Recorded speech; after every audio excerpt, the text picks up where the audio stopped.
Hey guys, this is Amanda Roberto, and today I'm in beautiful Ubud, Bali, Indonesia, and we're gonna go on a fun adventure to see some monkeys. Just different.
There's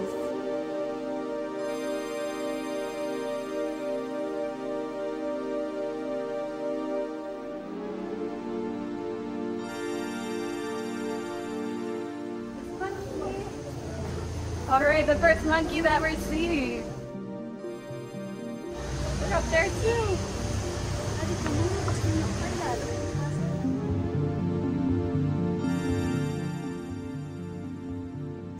There's a monkey doing yoga. No way. Check his name out. So this monkey forest is pretty big. It's nice to see that the animals, oh, they're playing in the water. Oh my god, they're so cute.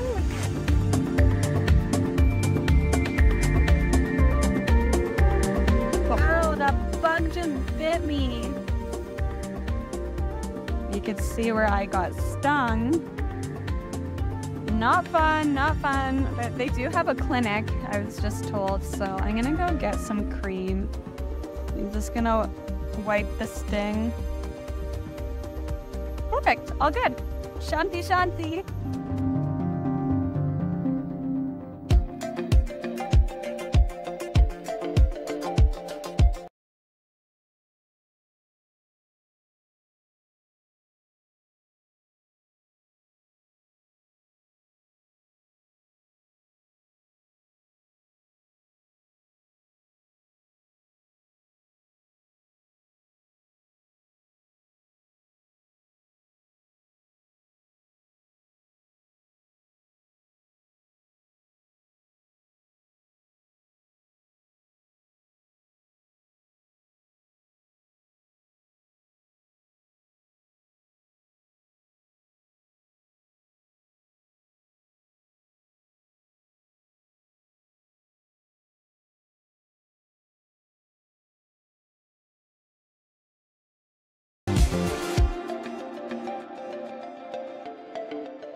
I'm Cheryl Marella. For years, I've reported on Indonesia as a news anchor from the comfort of the studios. Bagaimana kabar Anda hari ini? Informasi seputar ledakan bom di Kampung Melayu akan kami hadirkan. I've seen the country of my birth go through dramatic change. Now I head out into the field. Is it safe for us to be here? No, actually. To find a nation at a crossroads. And to decipher what its people are thinking. Bilang hantu, setan, ninja. Feeling and expressing.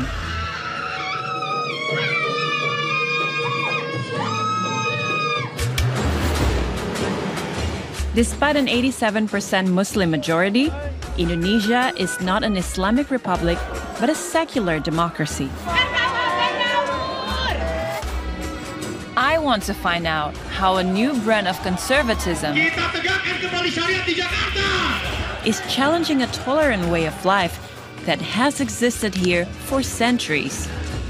Someone's told her not to talk to us anymore. And to see for myself if religion and pluralism can coexist in this country. Nggak kepikiran nambah satu lagi.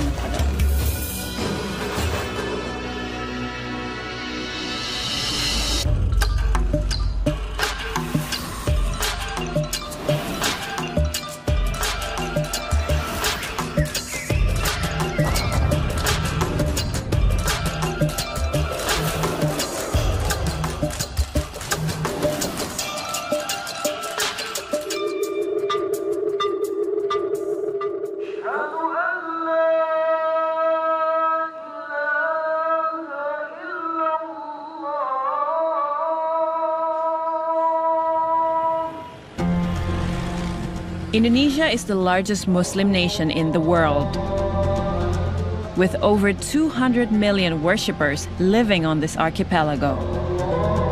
But the version of Islam here is as varied as its people. If you want to witness the tolerant, all-encompassing nature of Indonesia, you just have to hit the streets.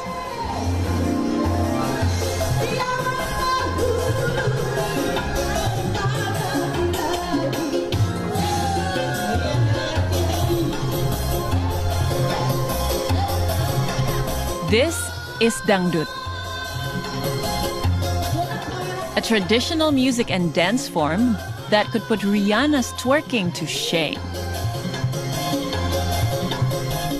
Dangdut is uniquely Indonesian music, but it draws from Arabic, Malay, and Indian influences.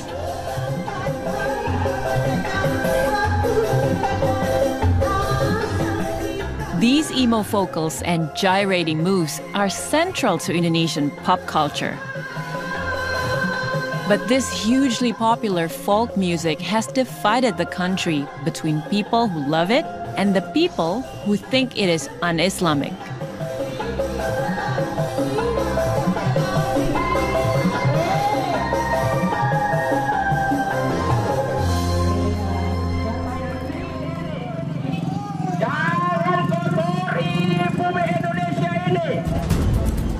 Across Indonesia, there are growing calls to follow a more orthodox version of Islam, where all sorts of entertainment would be banned.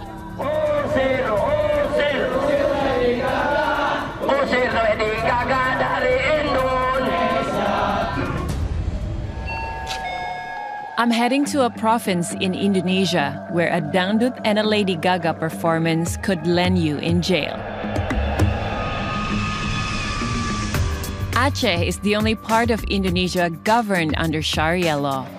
Wearing the headscarf in Indonesia is optional, but this year, authorities in Aceh declared that all Muslim female flight attendants heading into the province have to wear the hijab. Ladies and gentlemen, welcome to Aceh.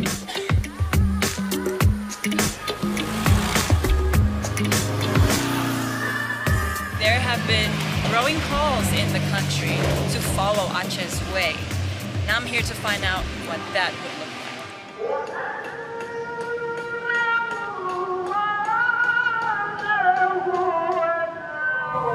like. It says, heed the call to prayer, pray, and uphold Sharia law. And upholding that law are Aceh's Sharia police. They are on the lookout for crimes ranging from gambling and drinking to women straddling motorbikes. Offenders are fined, jailed, or caned.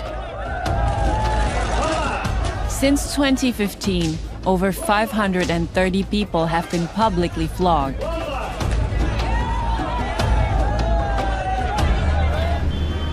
I've been invited into the Sharia police headquarters where a training session is in progress. Areanya tidak boleh di atas leher, di atas ini, dan tidak boleh di bawah ini. Jadi area ini, area ini. Today, the students are being instructed in the subtle art of caning from a mysterious hooded figure known as Al Gojo. aka the executioner. And the learning is experiential.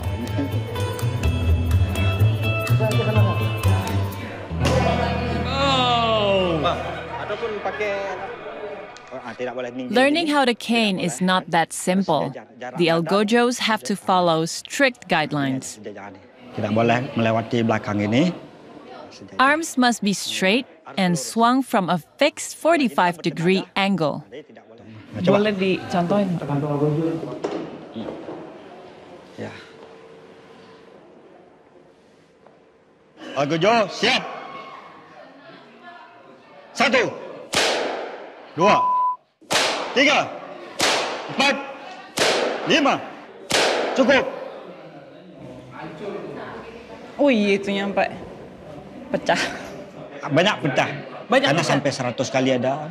Biasanya kejahatan apa aja sih Pak yang bisa mengakibatkan hukum cambuk? Yang pertama berjudi, ya kan? Judi. Minum memabukkan, terus berzina, pacaran berdua-duaan di dalam ruangan yang tertutup ataupun di ruangan terbuka sudah bercium-ciuman. Nah itu. Kenapa perlu sih dihukum cambuk Pak? Syariat Islam itu kan tujuannya tersangka ini kan proses hukum Islam adalah pertobatan dari dosa dia, bukan mensengsarakan dia. Pak, untuk Algojo kenapa harus ditutup Pak mukanya? Dari pihak keluarga tersangka biasanya kalau tidak tertutup bisa mengenali siapa yang memukulnya. Jadi ada dendam pribadi juga bagi tersangka juga bisa mengenali siapa yang memukulnya. Jadi setelah dia selesai hukuman bisa saja mencari. Gitu. Pernah nggak sih Bapak mencambuk seseorang yang Bapak kenal?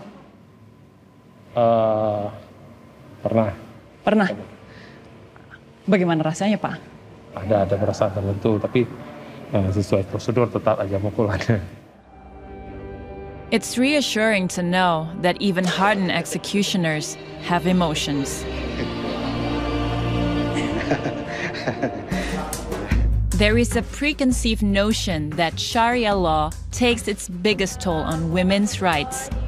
So I'm heading to the streets with the Sharia Police's all-female squad. Kita telah terangkat dari zaman kebodohan pada zaman yang penuh dengan ilmu pengetahuan. I am joining squad leader Ibu Duriati on a lookout for immoral activity. Oke, siap semua? Siap. Sebelum kita mulai, kita bacakan doa dalam hati kita masing-masing. Barisan bisa dibubarkan. Bu, ini kita nanti tujuannya kemana Bu? Sebagian ke Masjid Raya, sebagiannya kita keliling putar. Nggak usah tutup ya. I try to stick to Ibu Duriati, but she gives me the slip. Ya. I'm left with the rest of her squad.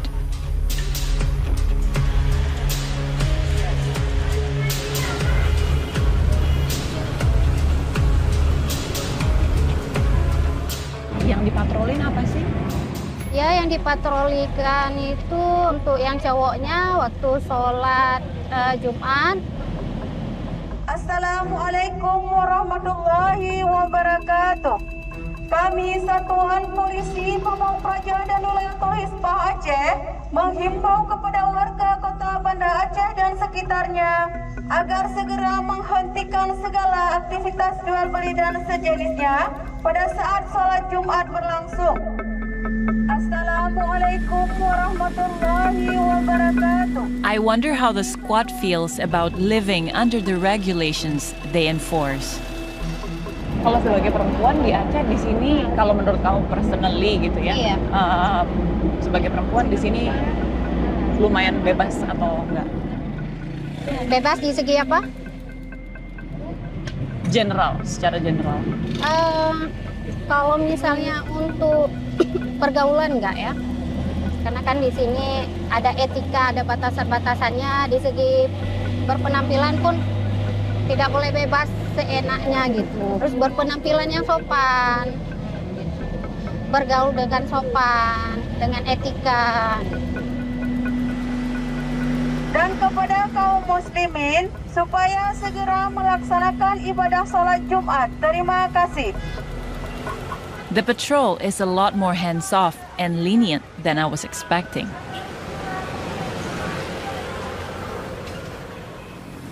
Seneng ya tinggal di Iya. Aceh sampai selama ini.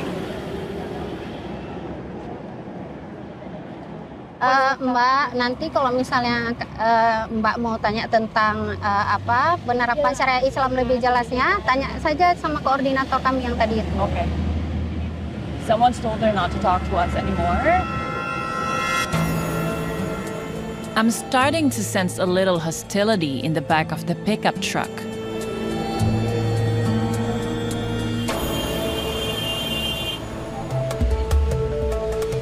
I tried to tag along with Ibu Duryati, the only one who seems to have the authority to answer my questions. Ibu, kalau aku boleh ikut masuk? Nggak bisa masuk? Nggak bisa. Karena? Ya, kan ini orang ini sholat Jumat. Sebenarnya kan nggak bisa. Sabar dulu sebentar.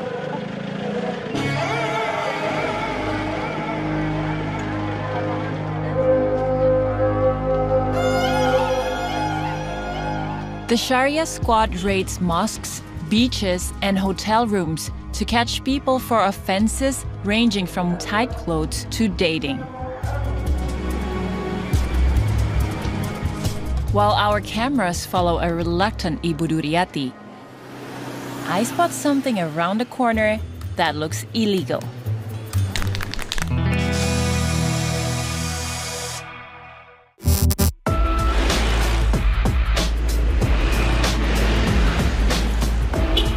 Raisa Camila is a young graffiti artist in Aceh who's lived under Sharia law most of her life. Why is it allowed? We don't ask for permission, but nobody disturb us. But it's still illegal, right? I don't think the government really care what we do in art unless we really critique the government. They don't care if you make street art or you litter in the public or you cutting trees, whatever, they don't care.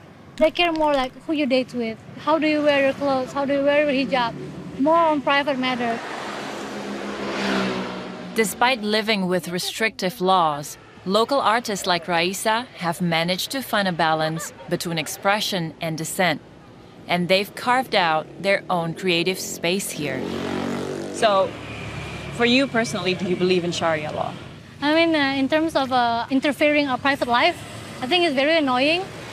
For myself, I don't agree with the Sharia law that is implemented in Aceh because, someone is watching you night and day and then something can happen to you even if you didn't do anything.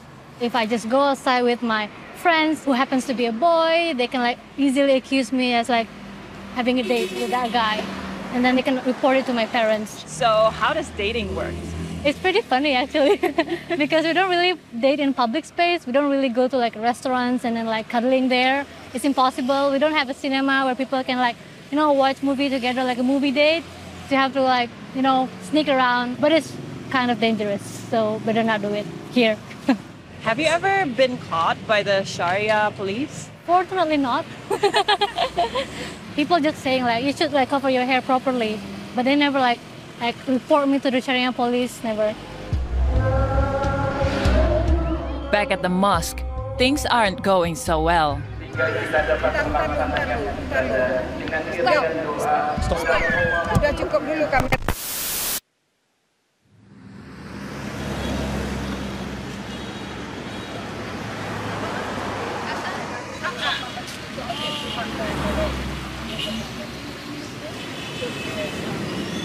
She's been very difficult, but she's been avoiding me. So I'm gonna try it one more time when we get back to the headquarters. Back on the truck, I find out why they have been ignoring me. Ya dibilang itu tergolong ketat juga. Oke, jadi harus yang lebih longgar. Cuma itulah jangan berbentuk aja. Jangan berbentuk ini. Jangan di atas baju, jangan di atas di atas pantat gitu. Oke. The squad doesn't seem to approve of my sartorial taste.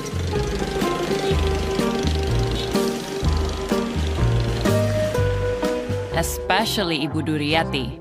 Apa nggak nampak tuh paha, pantat dia semua tuh? Belahan itu nampak. Coba kamu lihat sendiri. Gimana kesannya kamu sebagai perempuan gimana? Sopan apa tidak? Kan gitu. Menurut kamu gimana, sopan apa tidak busana kamu? Mungkin kalau di luar nggak aneh karena orang pada gitu semua. Tapi kalau di Aceh aneh. Kalau orang-orang bilang itu tadi Bu, kayak hukumnya itu lebih berat kepada wanita dibandingin kepada laki-laki. Enggak. Ibu nggak merasa? Nggak ada yang berat. Sama seimbang dia. Nggak ada yang berat. Apa yang bikin Ibu senang tapi melakukan ini? Oh senang. Itu pelecehan seksual sudah berkurang. Kalau dulu pelecehan seksual itu ada 80%, mungkin sekarang 80%. Dulu berani orang datang dicolek tuh pantat. Kan dicolek pantatnya gitu kan. Kalau sekarang enggak lagi. Sudah berkurang 10% lagi tinggal, boleh kita bilang 10% lagi tinggal. Dari 80%? Dari 80%. Kenapa kita atur rumah bagus-bagus, kita atur taman bagus-bagus untuk indah kan? Nah, itu juga kehidupan kita begitu juga. Jadi kalau kehidupan kita sudah punya aturan, sudah punya tata tertib semua, pasti bagus jadinya. If Ibu Duryati got her statistics right, then Sharia law has cracked the whip on female sexual harassment. But I wonder at what cost. As a reminder to mend my ways, Ibu Duryati has given me a parting gift. So this is the official calendar, and this is the month of January. Cracking start to the new year.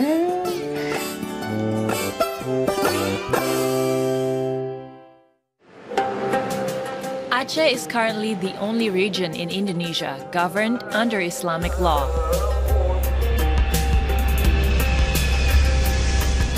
I head to Jakarta's National Archives Museum to find out how the rest of the country came very close to embracing it. This is Indonesia's proclamation of independence. We, the nation of Indonesia, hereby declare the independence of Indonesia, signed by Indonesia's first President Sukarno and Vice President Hatta.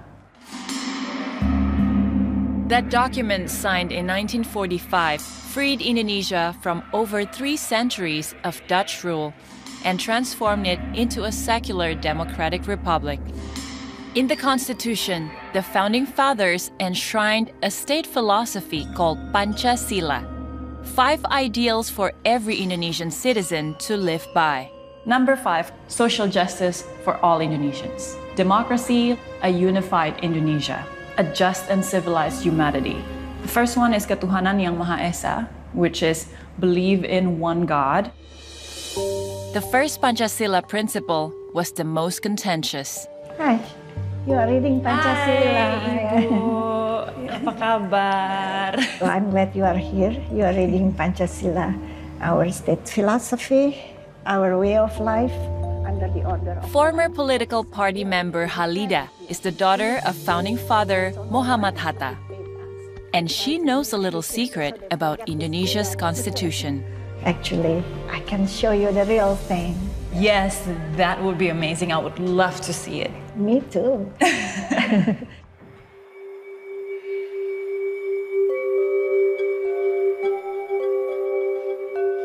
Only a handful of people have laid eyes on Indonesia's original constitution. See the constitution, it's the original draft.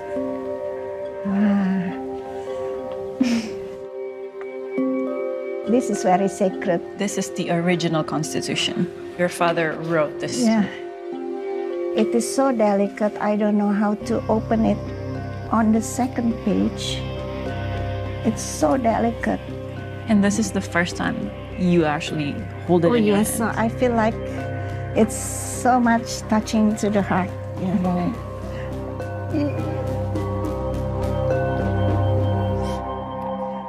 I'm sorry. Yeah. This is the thoughts of the founding fathers. And for so many years, they were fighting. And the Pancasila are all here, which has the principle of belief in one God Almighty. But believe in one God Almighty wasn't the original first principle of Pancasila.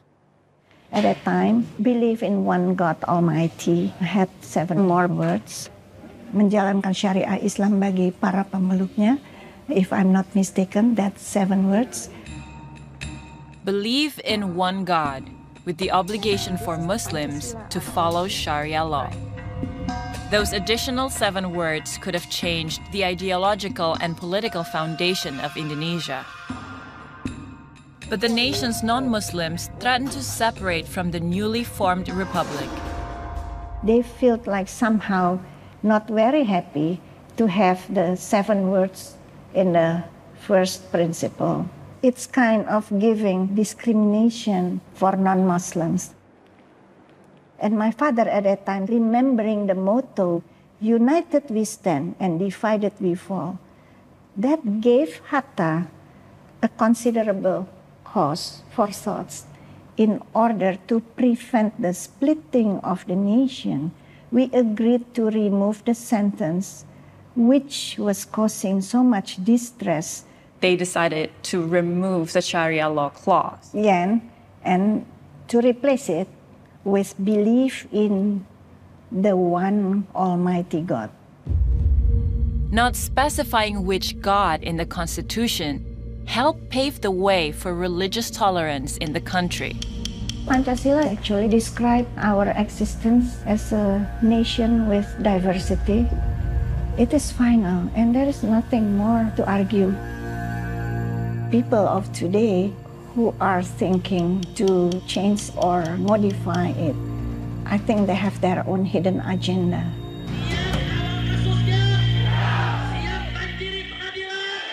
Across the country, a growing number of Islamic conservatives have been campaigning to restore Sharia law in the Constitution. Kita tegakkan kembali syariat di Jakarta. And they are wielding increasing influence on Indonesia's politics.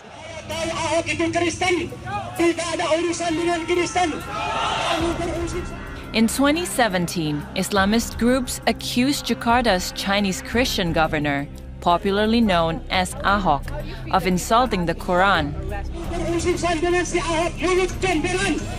I also be a regent or mayor in my hometown for 93% Muslim, and the Muslim party control 55%.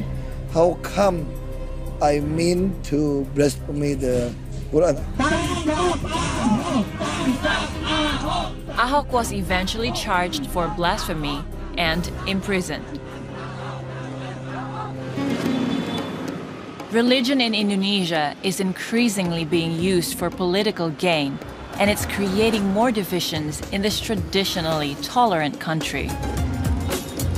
At the National Human Rights Office, the basic rights that Pancasila grants its citizens is also on trial, with some very impassioned arguments. Itu yang namanya seks bebas sudah luar biasa.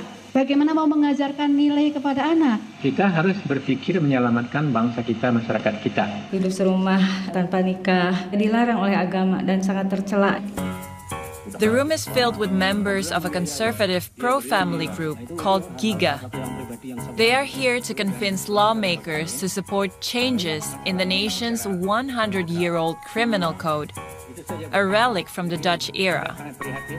Some of the suggested amendments want to make all sex outside of marriage illegal, punishable by up to 5 years in prison. Pada dasarnya sebetulnya awalnya dari LGBT itu adalah perilaku zina.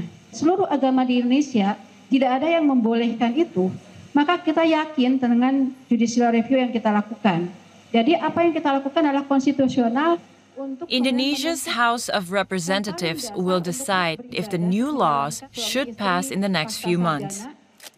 The revisions would affect millions of Indonesians whose relationships are not legally recognized, including indigenous groups and same-sex couples. Terima kasih. I muster up the courage to ask the room a question.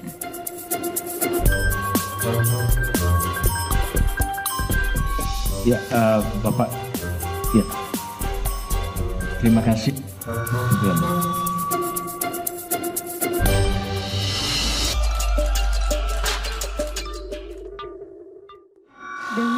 I'm in a room with members of a conservative group who want to criminalize all sex outside of marriage in Indonesia. But their main focus so far has been the gay community. Pertanyaan saya satu, apakah ibu atau bapak ibu sekalian yang ada di sini pernah punya pengalaman pribadi yang terkena langsung dampak dari LGBT, mungkin keluarga atau teman terdekat? Terima kasih.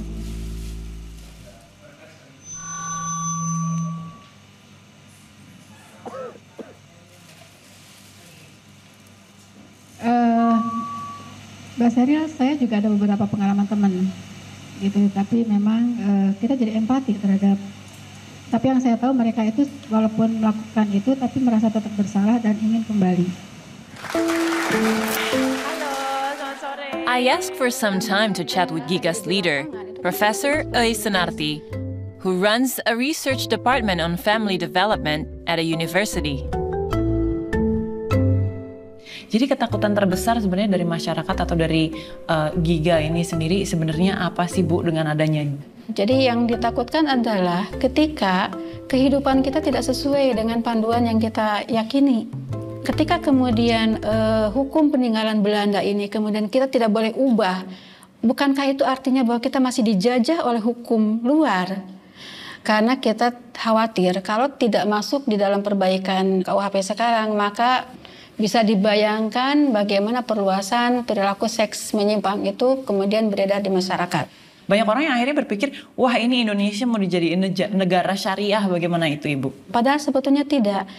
Dan ini semuanya adalah tujuannya baik gitu.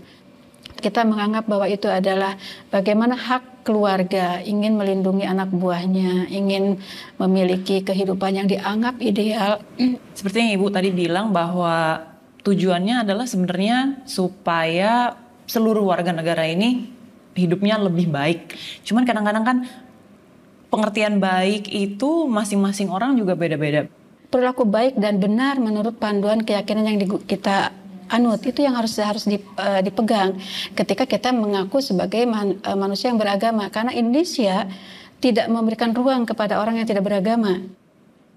Conservative groups like Giga are worried about the erosion of moral values, but their politics are polarizing the country. On the other side, you have this.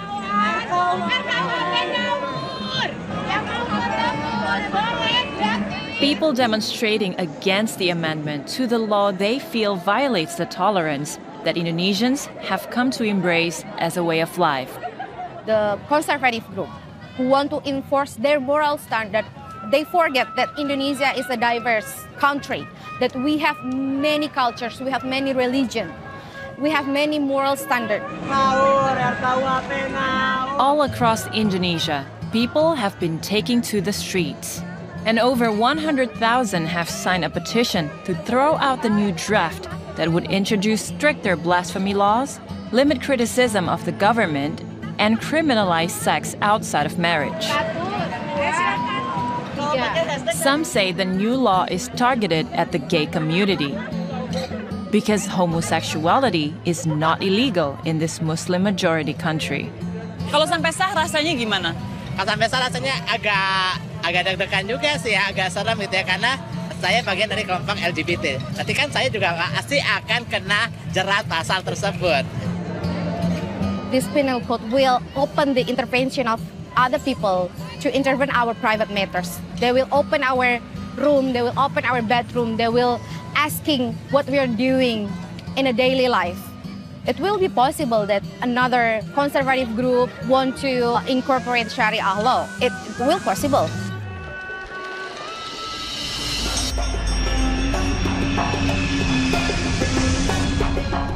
Sharia law allows Indonesians to marry up to 4 women. But almost 99% of Indonesia has not taken up that option. I'm in Jember, in East Java, in search of that 1%.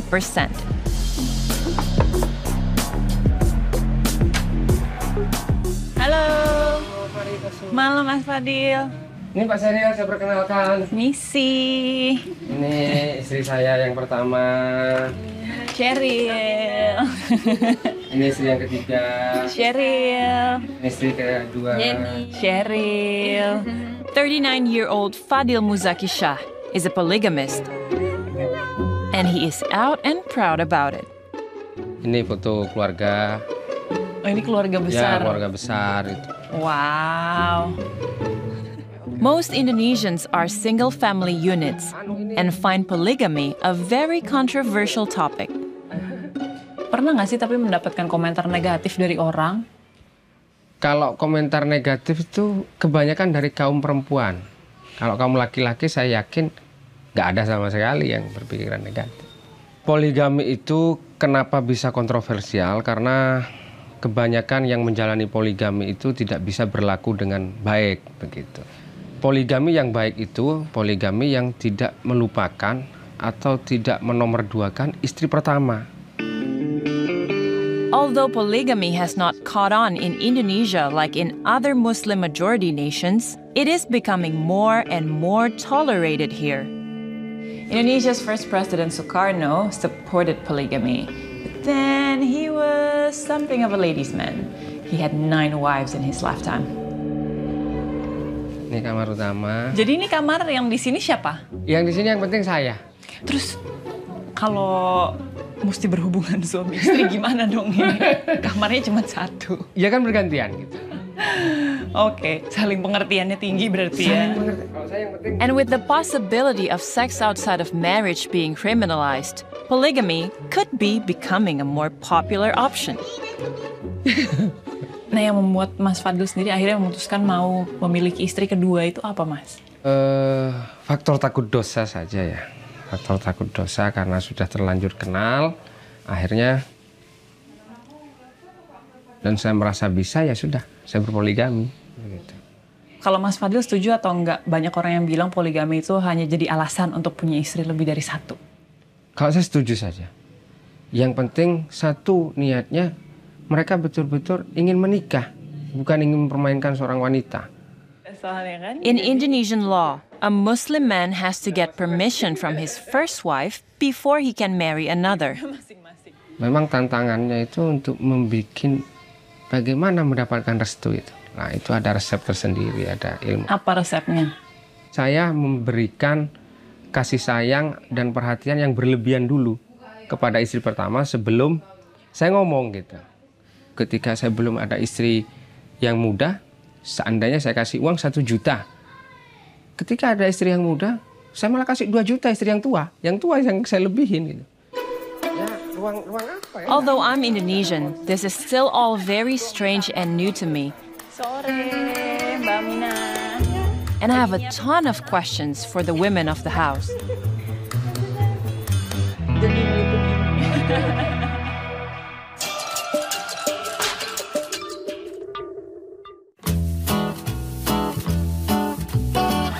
I'm spending the evening with a polygamist and his 3 wives. Tapi Mbak Mina nyangka nggak sih pada akhirnya di pernikahan harus bertemu dengan ternyata Mas Fadil suka sama orang lain misalnya gitu? Awalnya sih enggak. Awalnya enggak? Enggak. Terus tapi apa namanya, bagaimana akhirnya bisa masuk ke kehidupan poligami itu bagaimana, Mbak? Gimana? Ya Mas tadinya kan itu cerita kalau suka sama orang gitu. Terus saya coba, ya sudah kenalin aja gitu. Oh iya? Terus saya langsung nerima kalau sama ya ini Bunda ini yang nomor 2 itu. Anaknya juga baik. Setenang itu, Mbak? Ya mana ya, nggak tahu sih pertamanya ya, memang ya biasalah kalau pertama ketemu mungkin deg-degan ya. Tapi nggak ada rasa apa jengkel gitu, enggak. Saya bikin biasa gitu. Oh ini udah datang. Ini sungguhan ini. Halo. Ini cantik-cantik sekarang. Gimana awalnya ketemu sama Mas Fadil? Pertama ya seperti biasa, nggak tahu kalau sudah punya istri apa, ya temenan biasa gitu. Terus lama-lama akhirnya kenal. Tuh ternyata Rafa sudah tahu kalau sudah punya keluarga. Mbak Ina ini juga baik gitu. Saya sama Rafa ini nikahnya itu yang lamar Mbak Mina ini. Oh iya? Iya. Pernah nggak ada yang rebutan perhatian Mas Fadil? Cari campur gitu ya. Caper ya. Ayo, siapa ngaku? Ayo. Enggak sih Mbak, soalnya pas kumpul gini kita seringnya ngumpul bertiga gitu. Dekat satu, dekat semua gitu. Oke. Oh, untuk bertiga, bukan untuk semua. Satu untuk bertiga. Kalau menurut Mbak, mungkin nggak sih kalau ketambahan satu lagi? Kayak jalannya kan 4 memang ya. Mampunya 3. Insya Allah. Ini ruang tengah apa?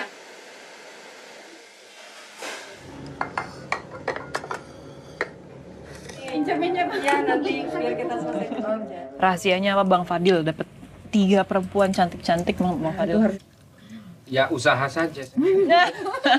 Usahanya itu apa? Namanya laki-laki kita kan. Ya memang. Yang biasanya nggak sok romantis tapi disok-sokkan romantis gitu kan. Emang sekarang romantisnya udah hilang? Ya deh romantis biar dibeliin tas lagi nanti. Lebih romantis sekarang daripada dulu ketika masih sendiri.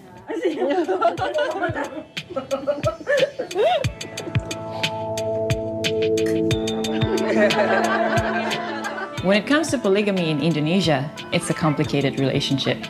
Every marriage is different, so it's hard to paint a general picture. But having spent time with this family, maybe the secret to a good marriage is compromise. Or a lot of tolerance. I came out of the house thinking, hey, maybe polygamy is not all that bad. But then I remembered you have to share a husband. Polygamy isn't a purely Islamic tradition. It exists in various cultures across Indonesia, including places like Bali and West Papua. And it existed long before the arrival of Islam.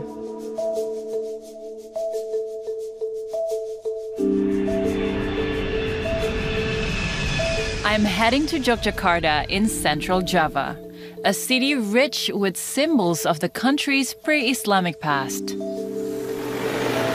Islam took hold in Indonesia around the 13th century, brought here by traders who were also responsible for bringing Buddhism and Hinduism to the country. I'm here to witness a tradition that gives a glimpse of that past. Ini sekarang kita mau kemana? Tempat yang jual kurang. Kemarin 29-year-old waiter Yoga is shopping for a list of ingredients that he believes will transform his life. ada bunga, dupa, kemenyan, kalung tapi dari bunga, ada minyak wangi kayak gitu. Banyak juga ya syaratnya ya? Banyak banget. Oh, wow. Yoga is on his way to see a local shaman who practices a version of Islam called Kejawen, a synthesis of Hindu, Buddhist, Sufi, and animist beliefs. Kejawen is an indigenous faith and has more than 100,000 followers who believe their shamans can connect with the spirit world to cure anything from an illness to a bad relationship. Yoga is one of many Indonesian Muslims who turn to mysticism in times of need. Supaya permintaannya apa? Permintaan saya ya buat naik jabatan kerja. Oke. Nah kalau misalnya di Indonesia sendiri praktek-praktek mistis seperti Simba ini tuh normal atau enggak sih? Normal banget. Tapi ya ada yang bilang nggak normal, tapi kalau orang Indonesia ya orang lahirnya kayak gitu. But some Orthodox Muslims believe Kejawen is an impure form of Islam. Ada kelompok-kelompok Islam tapi yang bilang kalau praktek mistis seperti ini katanya bertentangan dengan agama Islam gitu. Kalau menurut Mas Yoga gimana? Kalau saya soalnya saya lahir di Jawa, saya besar di Jawa, saya orang Jawa, ya tetap mau nggak mau saya harus mempraktekkan apa yang dipercaya oleh leluhur saya, walaupun agama saya Islam. Kalau saya rata-rata yang saya kenal juga mempraktekkan itu, walaupun kadang mereka tidak bilang, tapi rata-rata hampir semuanya. Kenapa ada orang yang suka nggak mau bilang kalau misalnya mereka ikutan? Karena takut mungkin. Takut dibilang bukan Islam. For decades, Muslim groups have lobbied Indonesia's parliament to outlaw mystical sects and what they label witchcraft. But so far, they've been unsuccessful. Itu Mbak. Sore, Mbak. Mari, silakan duduk. 84-year-old Purwo Pawoko has been practicing kejawen for over 40 years. Ada sowan, Mbak. Oh ya, Pak Patiharan mau ada apa ini? Iya, mau itu, Mbak. Mau minta doanya agar bisa diperlancar pekerjaannya. Oh ya, insya Allah, insya Allah. Sebetulnya Mbah ini tidak bisa apa-apa, tapi yang menentukan yang Maha Kuasa. Tapi nek yakin si Mbah bisa ijabah, bisa membantu, bisa ngenteng-ngentengi ngabulke penyuwunku. Kabeh diserahke karo sing kuwasa. Shaman Purwo prays to God, and he also worships volcano spirits and the goddess of the southern seas. But idolatry and praying to multiple gods is forbidden in Islam. Kalau misalnya ada seorang muslim yang datang ke Mbah dan bilang kalau magic atau ilmu gaib seperti ini ya gitu, spiritual seperti ini, itu katanya bukan bagian dari Islam, Mbah akan bilang apa kepada dia? Ya, Mbah cuma ngomong, saya ini manusia biasa, tidak bisa apa-apa, tidak punya ilmu. Kalau kejawen Mbah itu ya sebelah kanan, kalau yang lain itu sebelah kiri, tapi semuanya itu saudara. Ya tetap kita hormati. Kan ayatnya ada, lakum dinukum waliyadin, bagi kamu agamamu, bagi saya agama saya. Ya deh, jelas tak?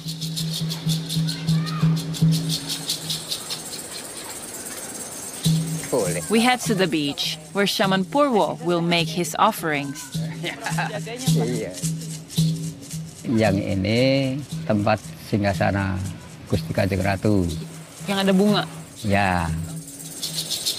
A 16th century Javanese legend has it that the Queen of the Southern Sea fell in love with the young prince meditating by her shores. In return for his affections, she agreed to be the spiritual protector of his kingdom and his people. Bismillahirrahmanirrahim.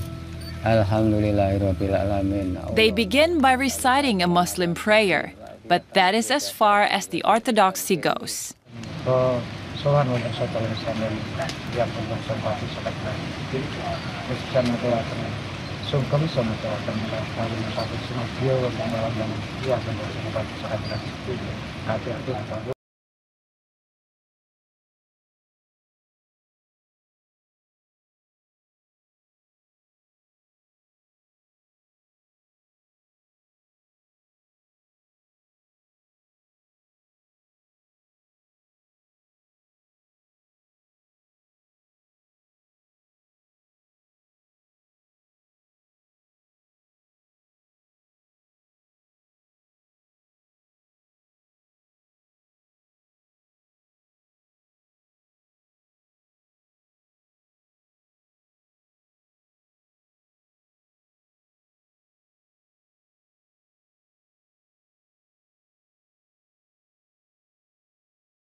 Despite the criticism of these mystical Islamic practices, Shaman Purwo sees no cause for conflict.